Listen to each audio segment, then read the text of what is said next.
Cliffs Natural Resources welcomes a major positive move in the Ring of Fire negotiations. A groundbreaking for the city's newest fire hall. And students stagger under an increasing tuition burden.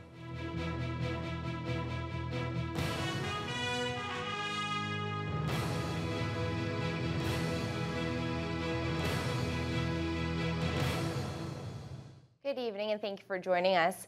Officials with Cliffs Natural Resources say there are still several hurdles to clear before the Ring of Fire mining development can move ahead. As we first told you here on the Newshour yesterday, the Matawa First Nations have withdrawn their court challenge of the federal environmental assessment process for the Cliffs Chromite project. Today, both parties are cautiously optimistic that the move will help the EA process get back on track. John Aganis is the Director of Environmental Affairs for Cliffs. He says the company is very pleased with the decision by the Matawa Chiefs, and they look forward to working with individual communities to develop an environmental review process that suits them. But even though it's a significant turn of events, he says it's just one of several obstacles. Back in June, we previously identified four reasons for temporarily suspending the EA. This was one of those four reasons. While the EA is still temporarily suspended, this is a key step in resuming activities. We are on hold for now, but we look forward to some of the other items being resolved in the near future. Those issues include unfinished agreements with the province in terms of infrastructure, as well as approval of the EA terms of reference.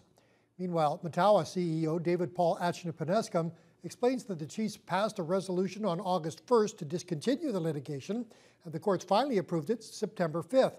He agrees it's a big step and is hopeful it will lead to more discussion. Once we have resolved the environmental assessment and how it's going to go about, I believe our chiefs will be prepared to, ready to sit down and talk about the real development of the chromite or nickel or whatever mine development that's going to happen. Cliffs officials say they commend Matawa leaders for their decision and will continue reaching out to First Nations around the Ring of Fire to develop a community-led environmental review process. It's been a long time coming, but construction is finally underway for two new fire halls in the city.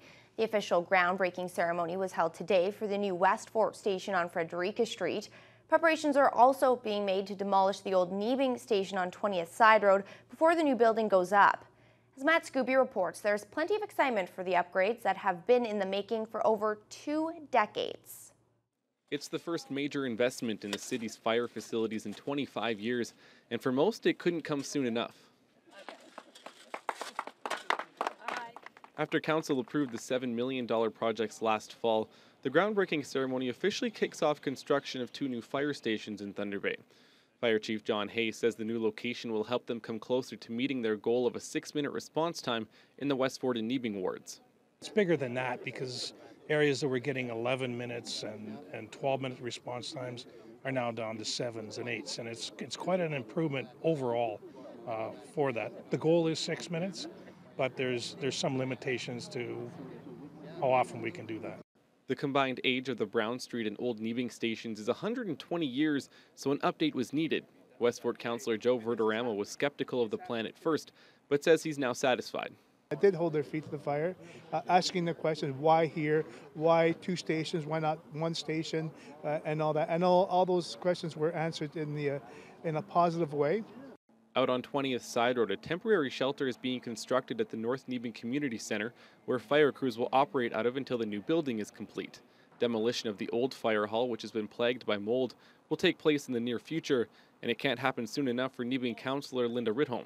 It's a matter of safety and modernization, having facilities that will accommodate the new modern size equipment. Yes, it's the right time, maybe later than the right time. Manager for the city's Construction Services Division, Jerry Brewer, says this is the first time they've had a true integrated design process. We've taken a look at the city's requirements for sustainability. We've embedded the urban design guidelines, the storm water management plans, and also our energy management plan. And we brought that all together to come up with not only an architecturally appealing building, but a functional and sustainably constructed building. The other part of the project features renovations to the James Street, North Central, and Vickers Street fire stations in order to accommodate EMS operations. The old Brown Street Fire Hall will also be converted into an EMS satellite station. That work is expected to be complete in March, while the new fire hall should be operational by July of 2014. Matt Scooby, TBT News. Students at Lakehead University say tuition fees are quickly becoming unaffordable. According to a report released today by the Canadian Centre for Policy Alternatives, the cost of a university degree, with inflation factored in, has quadrupled since 1990. And it doesn't seem to be getting any better, as tuition in Ontario will approach $10,000 by 2016. Tara Allaire reports. Across Canada, the average university student pays over $6,600 for tuition, a number that's expected to rise to more than $7,400 within the next 3 years. According to the latest study, Ontario has the highest tuition rates in the country at about $8,400, a number that's projected to surge to $9,500 by 2016. Lakehead University Student Union President Ian Kaufman says the almost yearly increases have had widespread negative impacts on students and their families. Our food bank is getting accessed many times more in the last couple of years than it ever was in the past. It's having really interesting impacts on parents as well, which we sometimes don't think about. For example, CIBC just commissioned a poll a couple of years ago that talked to parents about what the effects of rising tuition was on them. About a third of them are delaying retirement. Almost 20% are delaying it by more than 5 years to pay for their kids' post-secondary education. About a third of parents as well are taking on extra debt to pay for post-secondary education. Madison Wheeler is a first-year civil engineering student. She pays around $9,000 a year for her education and is living at home to offset the cost. She says dealing with the high cost of post-secondary education is something students her age are unprepared for. It's insane how fast it's grown and how much more people have to pay already, and it's like they expect you to pay right now, but you're only like 17, 18, 19. Some people go later, but it's like none of us have that much money, so we're going into debt and then we're expected to pay it off right away, and it's like this vicious cycle that starts way too early. Students attending university in Ontario can expect fees to start in the most expensive position and stay there. According to the report, freshmen can expect to pay nearly $10,000 by their fourth year. Third-year biomolecular science major Brendan McCarthy says dealing with high tuition fees seems to be the new normal. Well, it seems like tuition's always going up, so it's just more money you have to fork out. Good thing that I'm kind of getting towards the end of my education, so I don't really have to pay that much more, but I know a lot of kids are going to go into, post-secondary having to pay a lot more than I had to. Tara Allaire, TBT News. Meanwhile, faculty and staff at Lakehead welcome new undergraduate students with an Aboriginal Student Orientation Day. Hosted by Aboriginal Culture and Support Services, the event featured information and activities to assist undergrads in their transition to university. Cynthia Wesley-Eskima says there are roughly 1,200 Aboriginal students at Lakehead and a record 22 enrolled in the Native Access program. Today was an opportunity for them to explore the supports and programming available. Downstairs we have the Aboriginal Cultural and Support Services, which does the powwows and the cultural events, and we have the Aboriginal Initiatives Office, which also helps people get their bearings. We put in a transitions where we're looking for an Aboriginal Transitions Advisor. That's a new program that we're putting in that basically helps with those jumps from either remote to urban or from foster care to self-care to high school to university. We're trying to find somebody that can help ease that transition process. Wesley-Eskima says with more and more Indigenous students engaging in post-secondary education, Lakehead is making an effort to accommodate their needs across the campus and the curriculum. A woman involved in an unusual collision near Dryden last Friday has succumbed to injuries suffered in the crash. 38-year-old Crystal Machendegos of Vermilion Bay was the driver of a vehicle that came into collision with two horses on Highway 17 in Wainwright Township. Machendegos was airlifted to hospital here in Thunder Bay with what were initially described as serious injuries. According to police, she passed away yesterday afternoon. A passenger in the car was treated at the Dryden Hospital and released. There is some frustration in the Long Lac area over a recent decision by Via Rail. The company says it will be terminating its lease for a passenger station located in the community. The change is planned to take effect on October 1st, and that has some on Greenstone Council worried people will be left out in the cold. Dennis Ward reports. It may not look like much, but for passengers of Via Rail, it's at least a shelter with a bathroom. The passenger train service runs through Long Lac 3 times per week in each direction during peak periods and twice per week each way in the winter. Via says it has reviewed its operations and determined the Long Lac station is no longer required. In 2012, roughly 1,300 people got on or off the train in Long Lac. Greenstone Mayor Ron Beaulieu worries people will be left out in the cold. People will have to be waiting basically outside at 40 below zero when it is 40 below zero to take the train. But I guess it's something that CN and Via has been going, that they've been going through this for the last few years, closing stations, and it's a subject that's touchy for us, but at the same time it would be very important to be able to keep on providing the service to the people of Northwestern Ontario. Via made a similar decision in Nakina a few years back, and Ward Councillor Jay Dater says it hasn't been pretty, especially in the winter. Long Lac Councillor Mary Moylan says the train is often late and people are raising concerns about losing the indoor shelter. I caught the train the other week. There was somebody waiting for the train that was coming after mine. And I mean, they were there all day and there really was nowhere else for them to be, to wait for the train. So I'm disappointed that Via is not looking at the passengers up here and trying to give them a better service. Council debated the potential of providing the service when it comes to an end on October 1st, but the municipality is looking at cutting back on some of the services it currently provides, and there wasn't much appetite to take on this operation.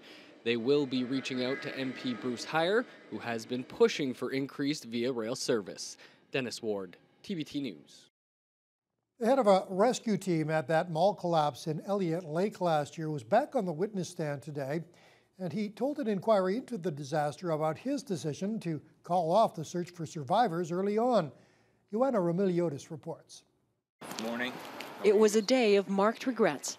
As the head of a doomed rescue mission continued his testimony, it soon became clear Toronto Police Staff Inspector Bill Needles has many of his own. You did not solicit any opinions as to whether there were any other options. Is that fair? Regrettably not, sir, yes. Needles was in charge of an elite search and rescue team deployed to Elliot Lake when part of the town's mall roof caved in. A dangerous operation that became an emotional one too. I knew in my head that this was going to be a very difficult situation for anyone to survive. But my heart was telling me that I still need to go forward. But Needles abruptly called off the rescue 48 hours in, fearing the sagging structure would collapse again on his crew. They're going to give up? That's wrong. The decision was shocking because just hours before, signs of life had been detected. Mike Croak, a retired mining rescue worker, was so outraged he organized a team of volunteers to take over. Why did you feel the need to organize this group? Because there was somebody in there hurting. I couldn't believe that they were just going to quit. Like, I was just so angry. In exchanges challenging Needles' leadership and judgment, the inquiry lawyer asked why other plans weren't being explored before the mission was abandoned. My time was taken up with discussions on where we were, not necessarily hadn't had the opportunity to too much discuss where we were going. The rescue was resumed after direct intervention from then Premier Dalton McGuinty. It's not clear what impact the delay had, or even if all the methods used to detect signs of life were reliable. But the questions do linger, because there was no plan B until it was too late. Joanna Remiliotis, CBC News, Elliot Lake. It's an issue that has the local Beekeepers Association concerned. 150 people gathered last night at the Quebec Legion to talk about the threats to local bee populations.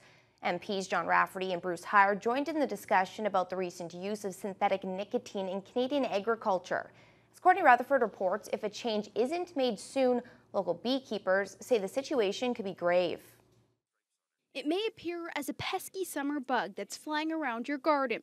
However, across North America, beekeepers are experiencing a loss of bee colonies due to the use of certain pesticides. Bees and other pollinators play a huge role in ensuring that most fruit and vegetable crops mature into food. The issue has local beekeepers calling on the Ontario and federal governments to suspend the use of neonicotinoids, which researchers believe is killing millions of bees and threatening the food supply. I don't know what the outcome is going to happen, but all of our mortality rate is pretty high. All the testing that the government has done down east and southern Ontario, 70% has neonicotinoids in the dead bees that have been found dead. So 70% loss rate's pretty high. So you can take it from there, where it's going to end up. Neonicotinoids kills bees by taking away their ability to navigate back to their hive. If they do make it back, they can contaminate the queen, wax, and board. By leaching into soils, groundwater, and waterways, they not only kill bees, but also other pollinators, amphibians, and birds. Anne McGoy is a local beekeeper. She says people don't understand the severity of the situation, and she hopes the two MPs in attendance, John Rafferty and Bruce Heyer, will help get the message across. I think people love to sweep things under the carpet. I think we listen to the big companies saying that no, the pesticides are fine, there's no problem, but I really believe there is a big problem. And it may not be one pesticide in particular, but by the time the poor bees are exposed to that, plus other chemicals in our environment, it's been very difficult for them. Local beekeepers are hoping that the ban of the pesticide will be in place by the time the 2014 spring planting season begins. Courtney Rutherford, TBT News.